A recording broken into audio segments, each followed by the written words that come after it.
सबसे पहली पसंद श्री अखिलेश यादव जी। बाबा है तो बुलडोजर है। विकास कर रहे हैं और क्या चाहिए, गुंडागर्दी समाप्त कर रहे हैं।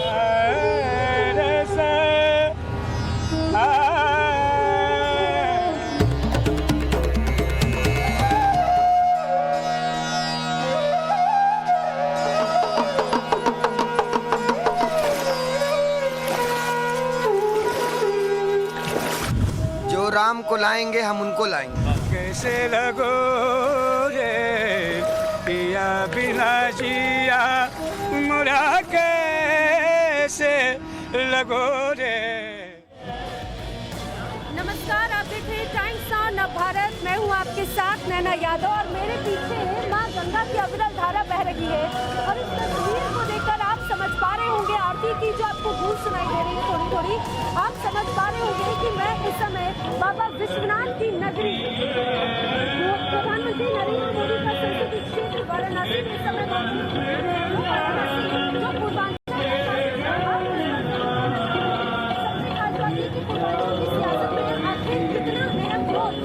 वाराणसी का रहा है, क्या ये सियासी समीकरण क्या है, यहाँ की समस्याएं क्या है, ये तमाम जो चीजें हैं उस पर हम करेंगे अगले 3 घंटे तक चर्चा।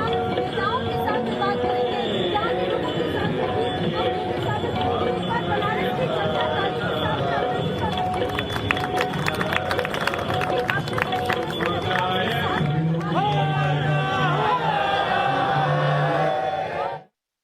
दुनिया में जो हालात बने हैं वो आप देख रहे हैं।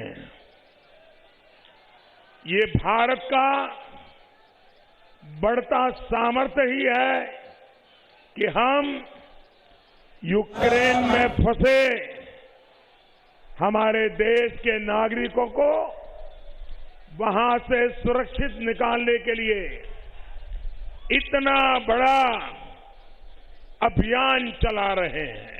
जो भारत सरकार दुनिया में डंका बजाने की बात कर रहे थे, बच्चे अभी क्यों फंसे हुए हैं, हजारों की संख्या में बच्चे आज भी फंसे हैं, जिसके लिए सरकार कुछ नहीं कर रही है, ना मदद कर रही है। और उनके मंत्री का बयान आना, ये वो लोग हैं अपनी नाकामी को दूसरों के सर पे मारते हैं। ये जिम्मेदारी भारतीय जनता पार्टी की सरकार के लोगों की है कि जो फंसे बच्चे थे उनको निकालना चाहिए।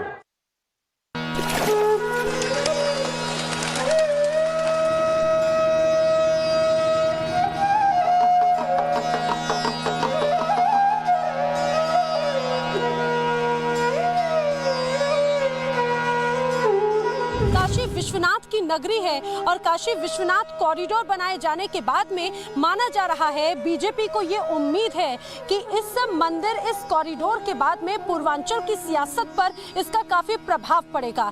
प्रधानमंत्री ने जब इसका उद्घाटन किया तो ये माना जा रहा था कि पूर्वांचल का रास्ता इस कॉरिडोर के माध्यम से जरूर साधा जा सकता है, लेकिन क्या वाकई में ऐसा होगा? आइए जानते हैं लोगों की राय, काशी के लोगों के मुद्दे क्या हैं, करते हैं इसकी पड़ताल।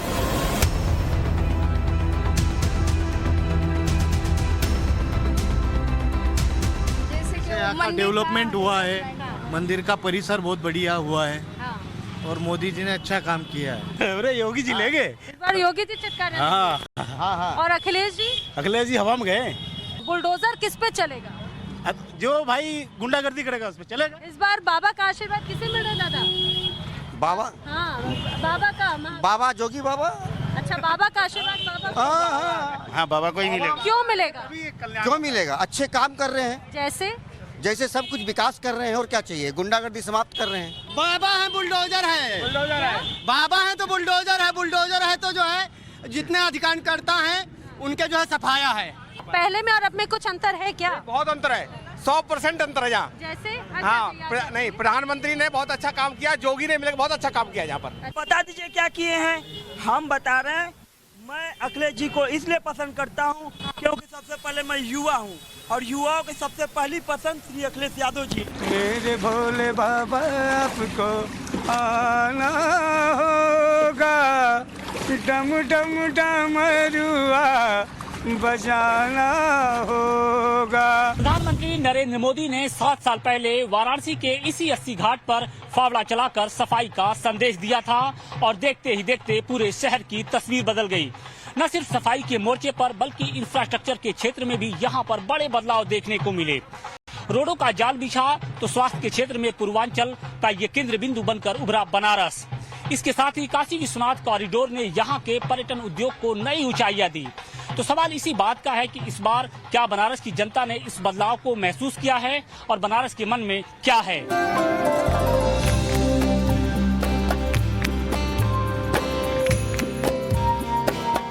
कह रहा है कि बनारस में बहुत कुछ बदला है 7 सालों के दौरान। बिल्कुल। तो क्या इस बदलाव को बनारस की जनता भी महसूस कर रही है? आप खुद महसूस कर रहे होंगे। जिस घाट पर आप खड़े हैं, इससे पहले ये घाट मतलब घाट की दुर्दशा थी, एकदम ये बिल्कुल दुर्दशा स्थिति में, बदतर स्थिति में था ये 80 घाट। आज 80 घाट जो है घाटों का एक शान बना हुआ है। पहले क्या स्थिति थी और अब उसमें कितना बदलाव हुआ है? आप तो सालों से यहाँ पर हैं, स्थानीय दुकानदार हैं, आपने कितना बदलाव महसूस किया? बहुत अच्छा महसूस कर रहा हूँ मैं। इस समय तो अब मतलब हमारे ऐसा से 5 से 6 साल पहले पर्यटक उतना अधिक नहीं आते थे।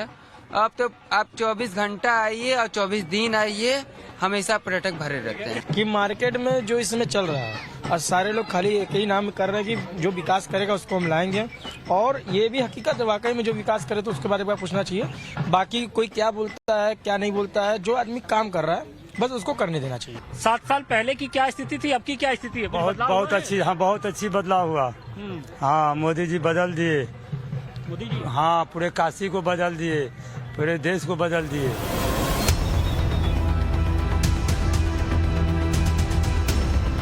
चुनाव की बात हो तो BHU उससे अछूता नहीं रह सकता है। हम बनारस हिंदू विश्वविद्यालय में हैं, यहाँ के छात्रों से हम जानने की कोशिश करते हैं, जैसे कि हमने बाकी शहरों में भी कोशिश की, कि यहाँ के छात्रों के लिए असल मुद्दे क्या हैं, यहाँ के छात्र इस बार चुनाव को लेकर क्या सोचते हैं, उनकी अपनी राय क्या है। छात्रों के मुद्दे तो हमेशा से ही शिक्षा, स्वास्थ्य और देश की सुरक्षा, चूँकि काशी हिंदू विश्वविद्यालय के हम सभी छात्र हैं तो देश की सुरक्षा को भी लेकर के चीज़ों को सोचते हैं। तो हम सभी तो इन्हीं मुद्दों पर वोट करने वाले हैं और बाकी जितने लोग वोट कर रहे हैं वो भी इन्हीं मुद्दों पर वोट कर रहे हैं। सबसे बड़ा मुद्दा यह है कि बेरोजगारी, और हमारे स्टूडेंटों के सबके लिए बेरोजगारी का मुद्दा है। तो बेरोजगार तो बहुत बड़ा मुद्दा है भाई। सियासत और छात्रों के बीच की जो कड़ी है जोड़ने वाली, वो किस बात पर टिकी हुई है? देखिए, 2 चीज़ें हैं। एक तो छात्र जो है कहीं ना कहीं जो रोजगार थी उसके लिए मतलब असहमतियाँ थी छात्रों की, और दूसरी चीज़ है कि जो NEP आया है उससे छात्र जो है उत्साहित हैं। तो एक नेगेटिव भी है, एक पॉजिटिव भी है। पिछले 5 साल में जो काम हुए हैं और इस बार जो जिन मुद्दों को लेकर के प्रचार प्रसार हो रहा है, दोनों तरफ से नेता बोल रहे हैं, उसे लेकर छात्रों के बीच क्या बात होती है? छात्रों के बीच तो यही बात है कि जो छात्रों का मुद्दा है इसमें राजनीति से गायब होता जा रहा है। जो छात्रों के मेन आम मुद्दे हैं, बेरोजगारी, महंगाई, जिससे सब छात्र परेशान होते हैं। जैसे कि जब ग्रामीण छात्र आता है कहीं तैयारी करने के लिए या रहने के लिए, तो महंगाई उसके लिए बहुत, जो सिलेंडर पहले 1 किलो 290 रुपये में 80 रुपये में भरा जाता है, 120-130 रुपये kg भरे जा रहे हैं। और जो आर्थिक स्थिति जो डमाडोल हो रही है, छात्र को हर चीज़ खरीदने के लिए महंगे जो दिक्कतें आ रही हैं, उससे छात्रों को बड़ी प्रॉब्लम हो रहा है। कभी आपको याद है कि BHU में या JNU में चुनाव के समय में रोजगार को लेकर इस तरीके की बातें हो रही है? नहीं, इस स्तर पे तो नहीं हुई, इतने व्यापक स्तर पे तो नहीं हुई रोजगार को लेकर के बातें। इसके पहले, क्योंकि 5 सालों पहले तो ऐसा कोई मुद्दा नहीं था तो इतने व्यापक स्तर पे नहीं था। इस बार ज़्यादा बड़ा मुद्दा है रोजगार। प्रांगण में शोध करने वाले और PG करने वाले भरे पड़े हैं। ये बेरोजगार से भरे पड़े हैं। इनके पास क्वालिटी आप क्या देख रहे हैं? एक डॉक्टर की उपाधि लेने वाला बच्चा आज अस्पताल जा रहा है। तो छात्रों के अपने मुद्दे हैं, नेताओं की अपनी एक लाइन होती है, जिस लाइन को सामने रखकर वो चुनाव में आते हैं और जनता से वोट मांगते हैं। इस बार कई ऐसी बातें हैं जिस पर में नेता वोट मांग रहे हैं, दोनों तरफ के लोग, जो सत्ता में है वो भी, जो विपक्ष में है वो भी। लेकिन जब आप उत्तर प्रदेश के अलग अलग ज़िले में जाएंगे, अलग अलग यूनिवर्सिटी में जाएंगे, वहाँ छात्रों से बात करेंगे, तो उन छात्रों के बीच जो एक सबसे बड़ी बात है वो रोजगार को लेकर चर्चा है। तो आपने ग्राउंड रिपोर्ट देखी, बनारस के हाल देखे, वहाँ के लोगों के मुद्दे देखे और बनारस की खूबसूरती भी आपने देखी। मैं इस समय 80 घाट पर मौजूद हूँ, जहाँ पर अब से कुछ देर के बाद में माँ गंगा की आरती शुरू होने वाली है और मेरे साथ में यहाँ पे बनारस वासी भी आ चुके हैं, जुड़ चुके हैं। मेरे साथ में खास मेहमान भी हैं, मैं उनकी तरफ जाऊँ, आपको उनसे मिलवाऊँ, लेकिन मैं चाहूंगी एक बार बनारस तालियों के साथ में जरा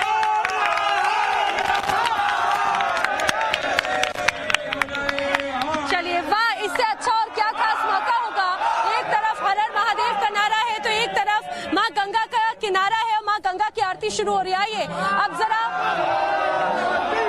वाह क्या जोश है बनारस वासियों का, बहुत बढ़िया। आइए अब जरा मैं अपने खास मेहमानों से आपको मिलवा देती हूँ। बीजेपी की तरफ से गौरव मिश्रा जी मेरे साथ में इस समय हैं और बीएसपी की तरफ से विष्णु दयाल जी मेरे साथ में हैं। बहुत स्वागत है आपका। समाजवादी पार्टी की तरफ से शालिनी यादव जी मेरे साथ में हैं और कांग्रेस की तरफ से कमलाकर त्रिपाठी जी भी मेरे साथ में जुड़ रहे हैं। आपको बता दें आम आदमी पार्टी की तरफ से भी हमारे साथ में देवकांत जी जुड़ेंगे। हम उनका भी रुख करेंगे जब वो यहाँ पर पहुंचेंगे, सवाल पूछेंगे। हालांकि आज बताया जा रहा है कि तमाम सियासी हलचलें लगातार जारी है।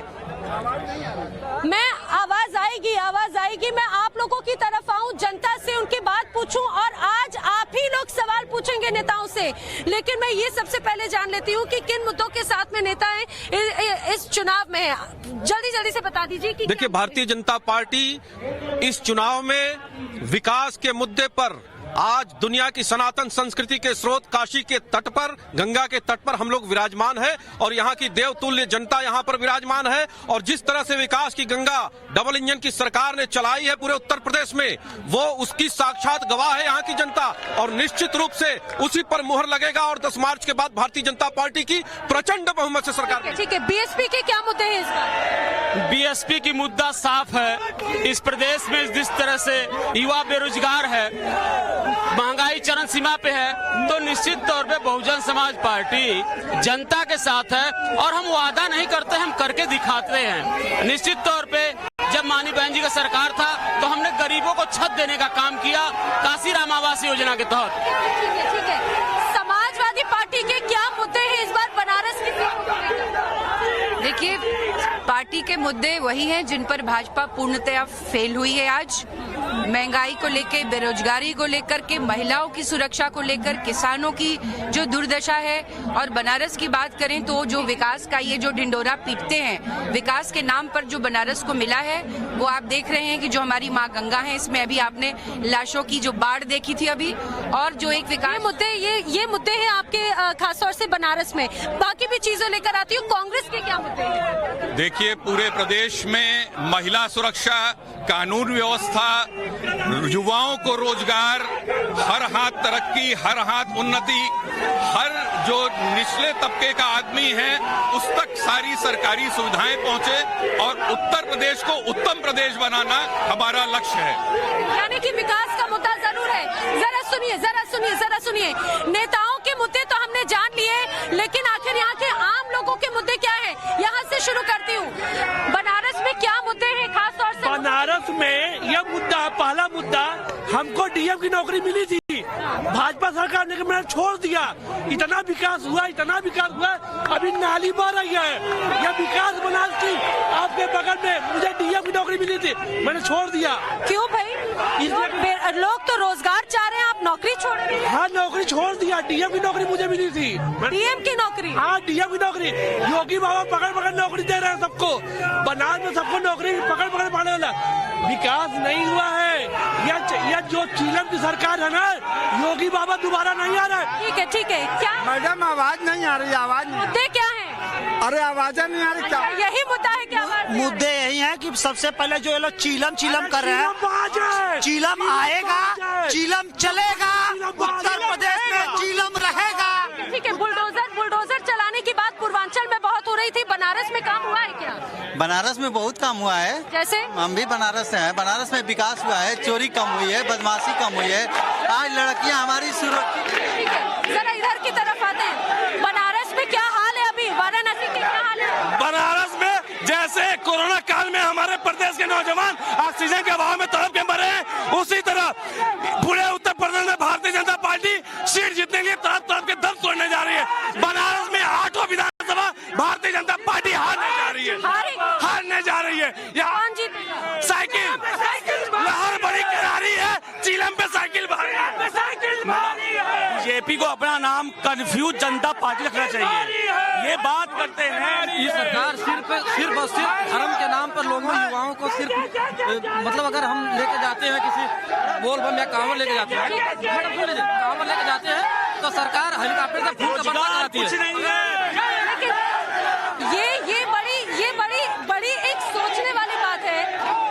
सोचने वाली बात है कि ये बनारस है, वाराणसी प्रधानमंत्री नरेंद्र मोदी का संसदीय क्षेत्र, और यहाँ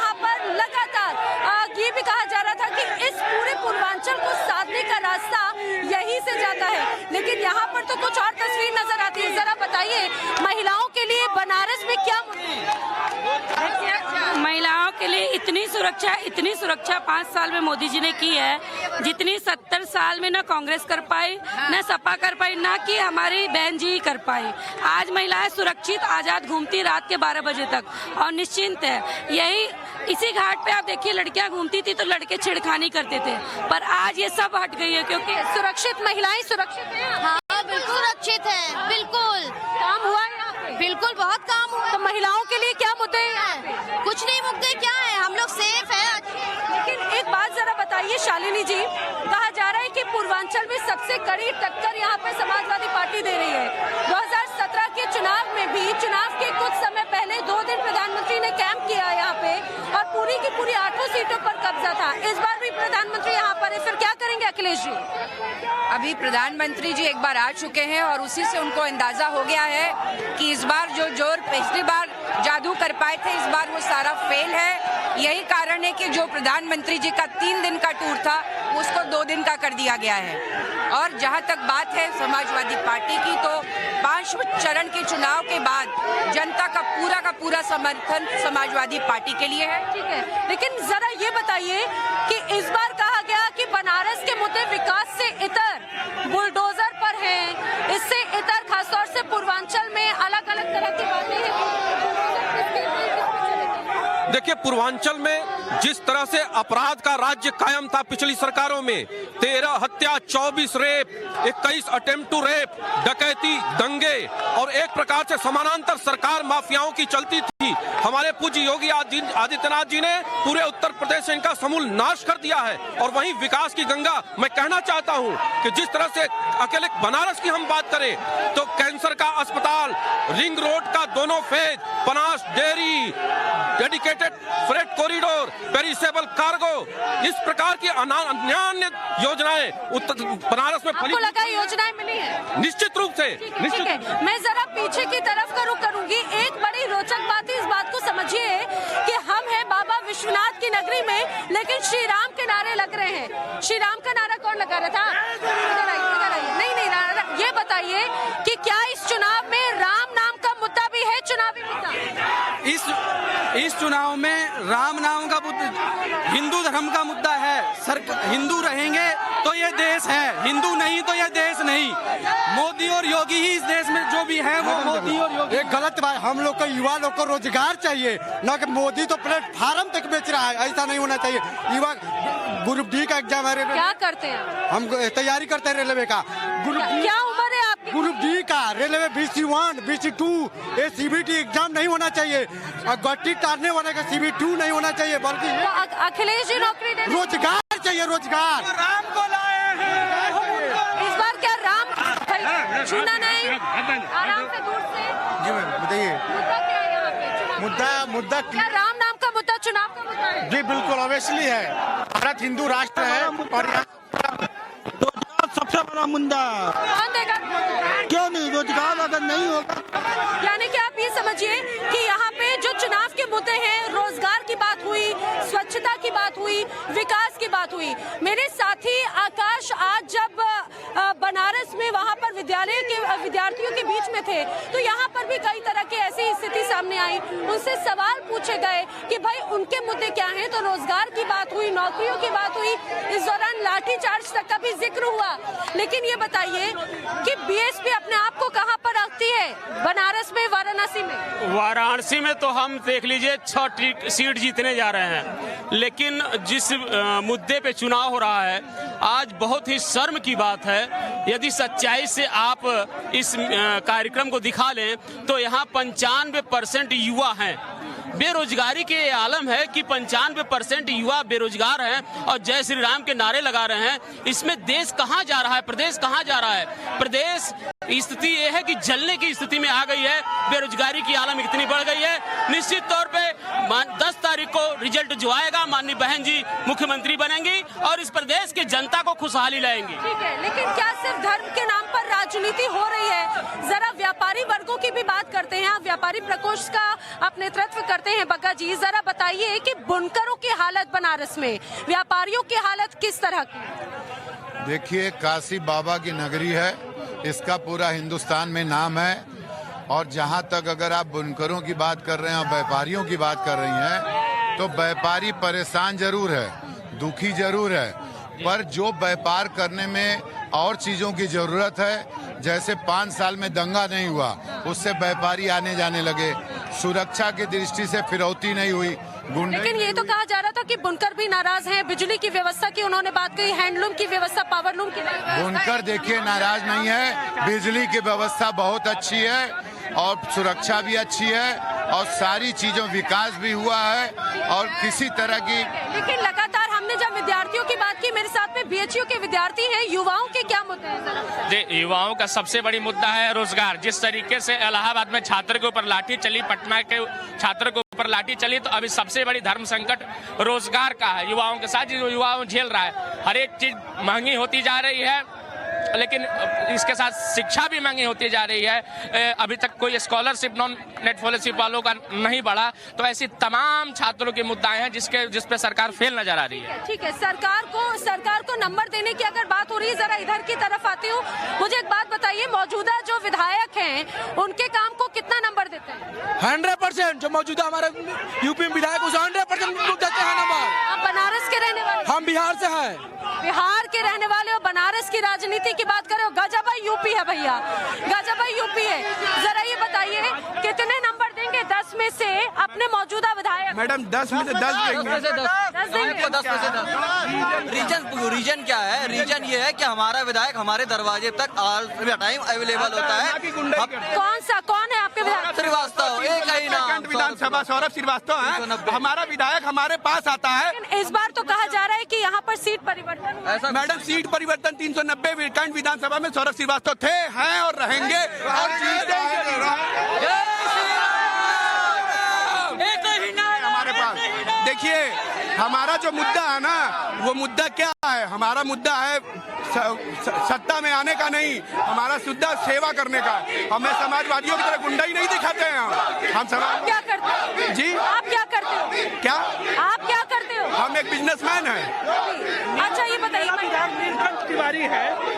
नहीं, अगर देखा जाए विधायक के उस पर वोट नहीं मिलेगा, जो वोट मिल रहा है वो योगी जी और मोदी जी की वजह से मिल रहा है। लेकिन आप ये समझिए, जरा इनको ये भी समझने की कोशिश करते हैं, रोजगार को लेकर लगातार बात कही जा रही है और ये कहा जा रहा है कि ये बीजेपी का गढ़ एक तरह से सभी सीटें रही, लेकिन अभी भी बनारस की कई सीटों पे कड़ी टक्कर समाजवादी पार्टी दे रही है। देखिए लोकतंत्र में हम चुनौती मान करके चलते हैं, लेकिन रोजगार का मुद्दा आपने उठाया। रोजगार की दृष्टि से उत्तर प्रदेश की सरकार ने पिछले 70 वर्ष का रिकॉर्ड उठा करके देख लीजिए। 5 लाख सरकारी नौकरियां, 3 लाख संविदा पर नौकरियां और 2 करोड़ से ज्यादा लोगों को एमएसएमई के अंदर 2.25 लाख करोड़ लोन दे करके रोजगार दिया। और ओडीओपी की योजना ने हमारे क्रांतिकारी बदलाव लाया और 40 लाख प्रवासी मजदूरों को स्वरोजगार देके उत्तर प्रदेश में उनको बसाने का काम किया। ये अभूतपूर्व काम है रोजगार की दृष्टि से। लेकिन स्वच्छता को लेकर बात कही गई, ये कहा गया कि बनारस की पूरी दिशा बदल दी जाएगी और काशी विश्वनाथ कॉरिडोर जो यहाँ से कुछ ही दूरी पर है, ये घाटों का एक पूरा स्वरूप बदल गया। कहा जा रहा था कि ये भी अपने आप में एक बड़ी उपलब्धि है और इसके माध्यम से जरूर ये साधने की कोशिश की जाएगी। अगर गंगा नदी की बात करें, आपने कहा कि आप उसके अभियान से जुड़े हुए हैं, आपको लगता है कि गंगा नदी स्वच्छ हुई है? जी, जितना 5 सालों में इधर जो उत्तर प्रदेश की सरकार ने किया है, प्लस डबल इंजन की जो सरकार ने काम किया गंगा के लिए, वो बेहतरीन है अपने आप में। चाहे एसटीपी के मामले में हो, गंगा स्वच्छता के मामले में हो, प्रत्येक हर एक योजना के तहत गंगा नदी को स्वच्छ करने का कार्य लगातार किया जा रहा है और फर्क देखने को मिला है। लोगों ने बताया कि अभी भी जो सीवेज का सिस्टम है वो प्रॉपर नहीं हो पाया, वो भी अंतिम चरण में है। काम बहुत तेजी से हो रहे हैं। पूरे बनारस के 80 घाटों पर एक एक नाले को टैप करने का कार्य किया जा रहा है और अब गंगा पहले से काफी स्वच्छ है। ठीक है, लेकिन एक बात बताइए जरा, इस बार प्रदेश की जनता घंटा वाले बाबा को हटा के पढ़े लिखे इंजीनियर को चुनने जा रही है। लेकिन कहा जा रहा है कि इस बार तो पूर्वांचल में बुलडोजर चलेगा, पूर्वांचल में साइकिल चल रहा है। इस बार हमारा प्रदेश का पीछे बुलडोजर चलेगा या साइकिल? बाबा जी इस बार समझ गए हैं कि अब कहीं जगह नहीं मिलने वाला है, वो गोरखपुर निकल चुके हैं और बाबा जी समझ गए हैं कि अब कहीं जगह नहीं मिलने वाला है, वो गोरखपुर निकल गए हैं क्योंकि युवा अब उनको बीजेपी को। ठीक है, इस बार अरे इस पर साइकिल नहीं, बुलडोजर चलेगी। चलेगा बुलडोजर, बुलडोजर। किस पर चलेगा? बुलडोजर। साइकिल पे, साइकिल पे। कौन चलाएगा? योगी, योगी, योगी, योगी। लेकिन चलिए, तमाम तरह की बातें, जुमलेबाजी तो हुई, लेकिन कांग्रेस ने जरूर इस दौरान जमकर कोशिश की। कहा जा रहा है कि इस बार प्रियंका गांधी की जो मौजूदगी है उसका इम्पैक्ट नजर आएगा। आपको लगता है प्रियंका का जादू चलेगा? प्रियंका जी, राहुल जी, इन सब का इम्पैक्ट होगा। सबसे बड़ा इम्पैक्ट तो इस चीज का है, ये चुनाव बुनियादी मुद्दों पर होने जा रहा है, कड़ुआ तेल पर होने जा रहा है, युवाओं के रोजगार पर होने जा रहा है। मोदी योगी को वोट देकर के प्रदेश की और बनारस की जनता ठगा महसूस कर रही है। एक पुराना शेर है कि राह में रहजन मिला रहबर के भेष में, पहचान दे गया है मुझे लूटने के बाद। जिस तरह ये बनारस अभी जो है वो लाशों को भूला नहीं है। प्रयाग में गंगा में लाशें तैर रही थी, यहाँ पर मणकड़का घाट पर जो है वो 12-12 घंटे। ये बताइए तो क्या आपको लगता है कि यहाँ पर प्रियंका का जादू चलेगा? कितनी सीट लाएंगे बनारस में? पूरा कांग्रेस जो है वो बिना कांग्रेस के इस जगह सरकार नहीं बनने जा रही है पूरे प्रदेश भर में। चलिए, यहाँ पे आपने नेताओं के मुद्दे जान लिए, लोगों के सवाल जान लिए। एक बार जरा वहाँ की मौजूदा स्थिति बताते, एक रिपोर्ट देखिए।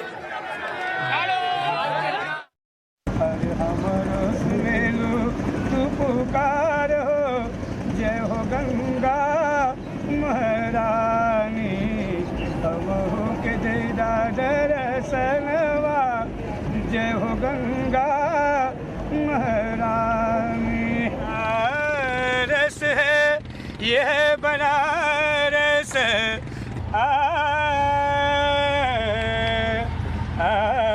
जी हाँ, ये बनारस है। और बनारस में जो सबसे खास चीज है कि बनारस के कण-कण में रस और भक्ति और संगीत, ये आपको हर जगह दिखेगा। आप जहाँ खड़े हो जाएंगे वहाँ का रंग कुछ और होगा। यह बनारस भैया सदियों से बना हुआ, यह बनारस भैया सदियों से बना हुआ, घाटों का है यह नजारा, गलियों का है यह बनारस, बना हुआ रस है, बना हुआ रस है। ये रस, जो बनारस के रस की बात होती है, क्या रस होता है बनारस का? जो रस बनारस में है दोस्तों, वो पूरी दुनिया में नहीं है। और जो रस मिलता है जो काशी नगरी में भोलेनाथ के दरबार में, भांग है रस। अच्छा, भांग है रस और प्यार है रस। बनारसी लैंग्वेज कहा बे ठीक ठाक हुए, वो बोली कहा बे बहुत अच्छा मस्त सही था गुरु। तो गुरु बना, सब गुरु बनारस चापा गुरु चापा है। हाँ, तो बनारस में सब गुरु है, कोई चिल्ला नहीं गुरु है, कोई चिल्ला नहीं है। ये बनारस है, ये है बनारस राजा। पिया पिया पिया ओ पिया बिना जिया मुरा कैसे लगो रे, पिया बिना जिया मुरा कैसे लगो रे, पिया पिया पिया मुरा जिया रे।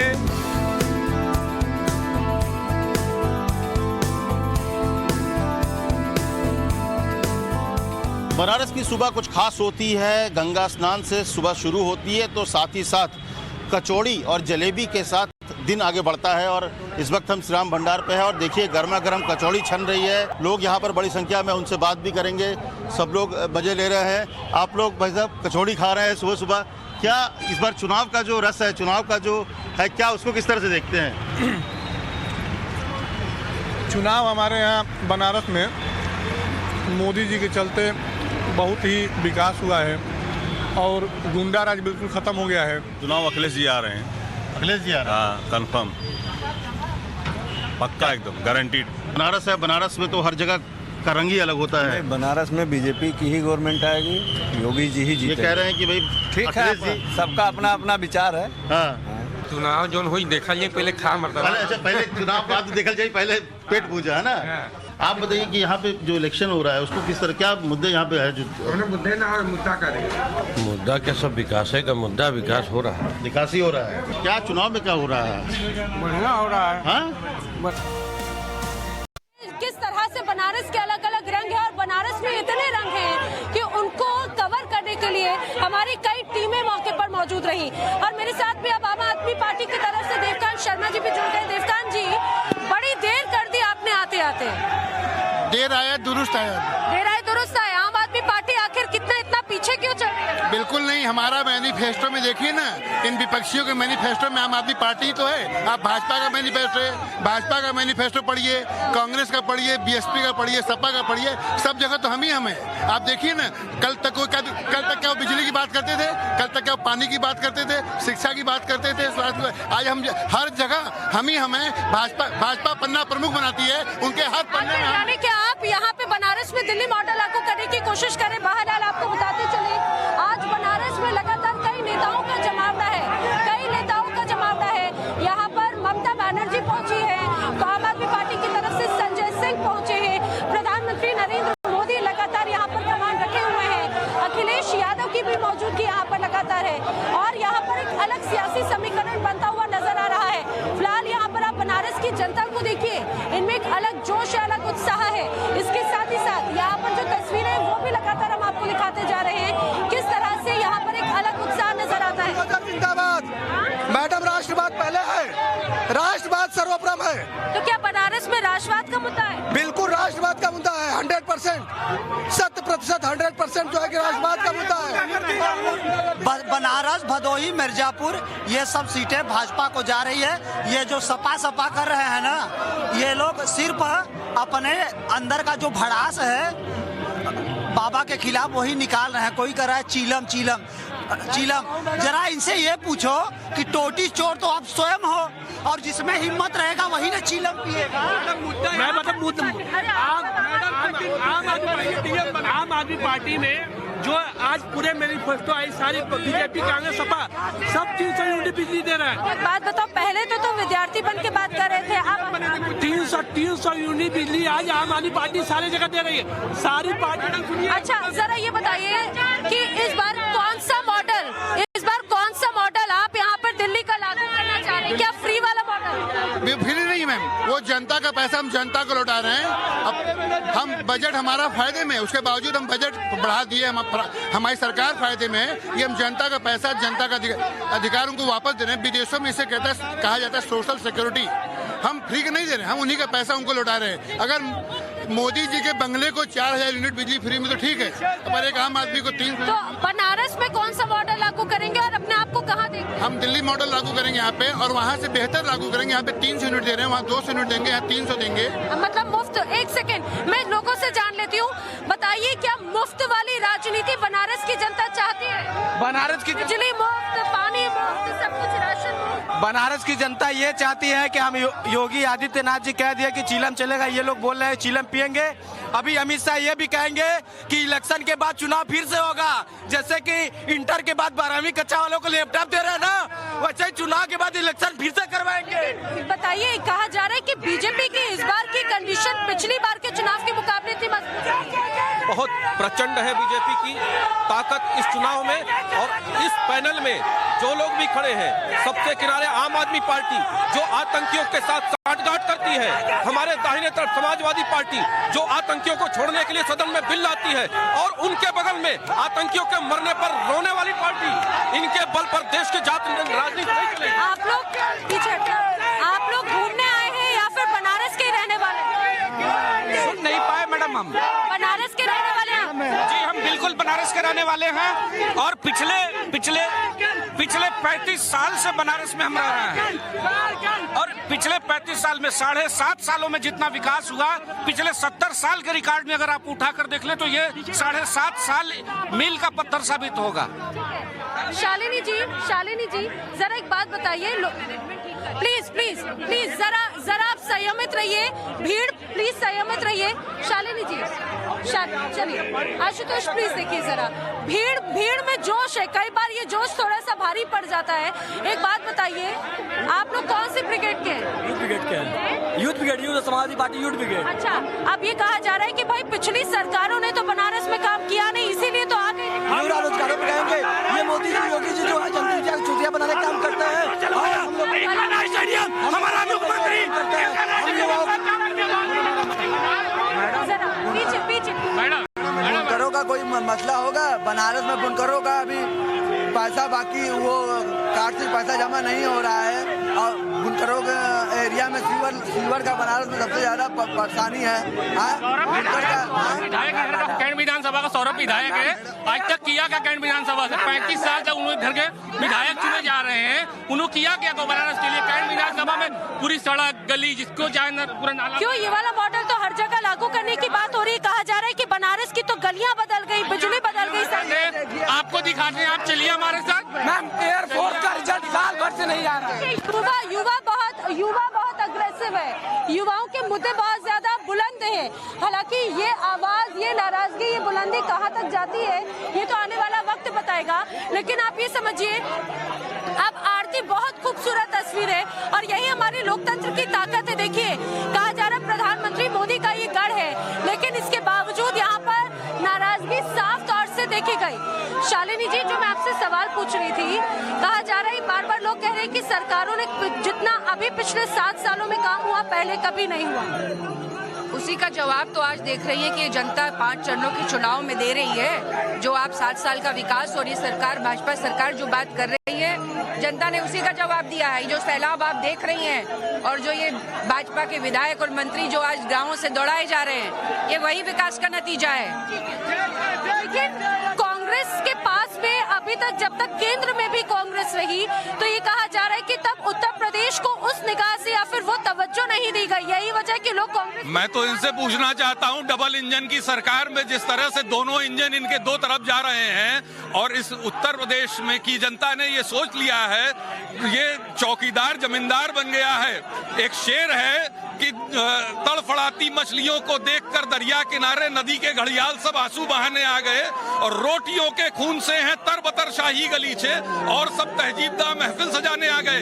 ये प्रयागराज में छात्रों पर लाठीचार्ज कराते हैं, वो अपने रोजगार को मांगता है कोई सेक्टर, यहाँ एम्प्लॉयमेंट जनरेट करने का एक भी उपक्रम नहीं लगा। DLW जो सबसे बड़ा एम्प्लॉयर, उसको बेचा जा रहा है।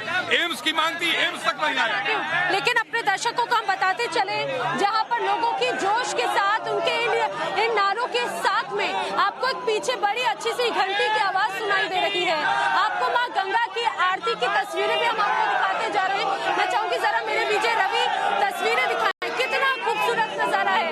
और इससे ज्यादा ये एक और क्या बेहतर मौका हो सकता है कि हम बनारस में, वाराणसी में मौजूद हैं। हम उस गंगा के किनारे मौजूद हैं जिसको लेकर प्रधानमंत्री मोदी ने कहा था कि मुझे गंगा ने बुलाया है, और अब उसी गंगा के किनारे को एक अलग तस्वीर देते हुए एक अलग स्वरूप दिया गया और एक अलग विश्व विख्यात एक छवि कहीं ना कहीं बनारस की इन घाटों की बनाने की कोशिश की गई। लेकिन आपको लगता है रमाकांत जी, देवकांत जी, कि जो तस्वीर बदलने की बात केंद्र और मौजूदा सरकार ने की प्रदेश में, बनारस के घाटों की, बनारस की सड़कों की बदली है? ये कॉस्मेटिक डेवलपमेंट है, ये कॉस्मेटिक ब्यूटी है। आपको सच्चाई देखना है तो अब चलिए गलियों में 100 मीटर दूर में दिखाता हूँ, नालियां बज बजा रही, यही बगल में सीवर बज बजा रहा है, सड़क के चौराहे पे मैं देखिए मेरे जूते भींग गए। ये कॉस्मेटिक डेवलपमेंट है, ये दिखावटी सजावटी सरकार है, ये पैकिंग वाली सरकार है। इसमें प्रोडक्ट की आशा मत करिए। ये आप देखिए, ये कोरोना के काल का याद कीजिए, इसी गंगा में लाशें तैर रही थी, इलाहाबाद से लेकर प्रयागराज से लेकर लखनऊ तक सब कुछ। ये टोटल भ्रष्टाचारियों की सरकार है। ये न राम वाली सरकार है, न काम वाली सरकार है, न आम वाली सरकार है। ये फर्जी राष्ट्रवादी सरकार है। इस बार तो कहा जा रहा था कि मुस्लिमों का वोट अखिलेश को जाएगा। देखिए, उत्तर प्रदेश के अंदर और हिंदुस्तान के अंदर 70 सालों से मुसलमानों को पागल बनाने का काम भारतीय जनता पार्टी से डराने का काम अखिलेश जी कर रहे थे, माया जी कर रही थी और मुलायम सिंह जी कर रहे थे। आज उत्तर प्रदेश के मुसलमान जागरूक हो चुके हैं, सबका साथ सबका विकास के लिए और सुरक्षा के लिए कमल खिलाने का काम कर रहे हैं। लेकिन महिलाओं की तरफ जाते हैं, सर आप यहीं के रहने वाली बनारस की? जी हाँ। बनारस में बदलाव हुआ है? बहुत हुआ है। क्या क्या हुआ है? क्या नहीं हुआ है, बस इतना ही हुआ है कि कुछ लोगों की आंख में मोतियाबिंद हो गया है, जो कि योगी और मोदी के कार्यक्रम उनको दिख नहीं रहे, जितना उन्होंने कार्य किया है वो नहीं दिख रहा है। महिलाओं के मुद्दे क्या हैं? महिलाओं के मुद्दे यही है कि थोड़ी सी महंगाई है, जो कि उसको मैं चाहती। थोड़ी सी महंगाई है? थोड़ी सी है। महंगाई थोड़ी सी है क्या? महंगाई है?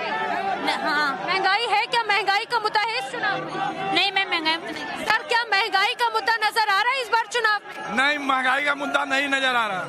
फिर किस चीज पर चुनाव है? विकास का मुद्दा। विकास का मुद्दा है। मैम, महंगाई तो और अब 2 महीने के बाद चरम सीमा पे छूने जाने वाला है। पहली बात ये कि जो यूक्रेन में हमारे छात्र मरे हैं, रसिया से हमारा इंपोर्ट होता है तेल, इसकी वजह से 2-3 महीने के बाद महंगाई चरम सीमा पे है। तो अगर महंगाई का अगर मुद्दा नहीं है, आप जिस तेल की बात करें, आने वाले वक्त में तो ये और महंगा हो जाएगा। मैम, अगर बात की जाती है, हम स्टूडेंट हैं और हम स्टूडेंट को चाहिए रोजगार, हमें रोजगार चाहिए, हमें शिक्षा चाहिए। ये एकदम पूरी भाजपा सरकार यूपी उत्तर प्रदेश में एकदम चौपट हो गई है। हालांकि महंगाई के मुद्दे की जब बात आती है तो नेताओं को शायद महंगाई नजर नहीं आती, लेकिन लोगों की जो मन की बातें हैं वो आपने सुना। ऐसे ही अब आइए हम जरा नेताजी हाजिरे की तरफ चलते हैं, उस खास सेगमेंट की तरफ जिसमें मौजूद लोग नेताओं से अपने मन की बात, अपने मन के सवाल, अपने मन की इच्छाएं करते हैं। देखिए,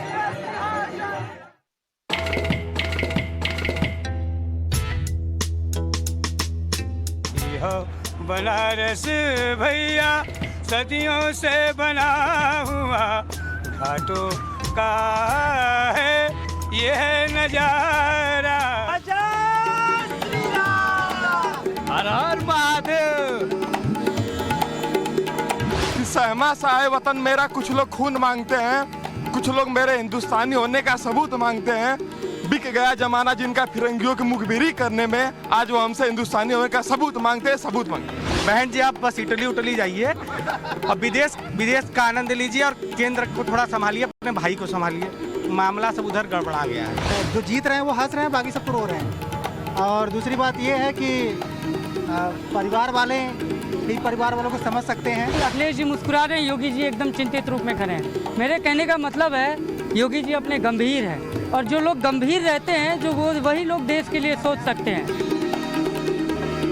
योगी जी अब बहुत अपना भैया सत्ता में काबिज रहे, अब मठ जाने की तैयारी करें। अब जाइए मठ। आप मेरा बाबा है, सबको देख रहा है, जनता का सेवा कर रहा है। जिस तरीके से सेवा करना चाहिए उस तरीके से बाबा सेवा कर रहे हैं। ठीक, गरीबों का मसीहा है ये और मोदी जी। अखिलेश भैया जीतेंगे, इस बात तय है। बाबा का समर्थन करिए, हम अखिलेश का समर्थन करते हैं। भाई आप बताओ कौन जीतेगा? अखिलेश जीतेंगे भैया। 325 सीट से ऊपर बुलडोजर इस बार 2022 के बाद चलेगा। गुंडों और माफियाओं पे बुलडोजर ऐसा चलता रहेगा बाबा। शिक्षित व्यक्तियों का देखिए, ये शिक्षित व्यक्ति है, नहीं ऐसी बात नहीं है। सबको वोट हम लोगों को बीजेपी को ही देना चाहिए, क्योंकि हम इसको नज़रअंदाज नहीं कर सकते कि इन्होंने हम लोगों के लिए क्या किया है।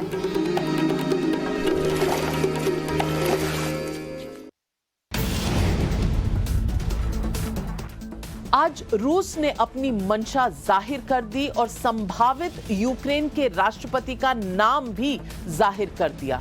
दूसरी तरफ यूक्रेन कह रहा है कि वो करारा जवाब देगा। इसकी सच्चाई क्या है? सवाल ये भी है कि क्या रूस जंग में आगे है और यूक्रेन माइंड गेम्स में आगे? और सबसे बड़ा सवाल कि भारतीय नागरिक अब तक क्यों फंसे हैं यूक्रेन में? कितनी जल्दी उन्हें बाहर निकाला जाएगा, ये हम सब की चिंता है। और चिंता ये भी है कि क्या ये समय भारतीय नागरिकों को निकालने का है या राजनीति का? सारे सवालों का जवाब हम लेंगे रात 8 बजे, क्योंकि आपका शो है सवाल पब्लिक का। जरूर जुड़िएगा रात 8 बजे।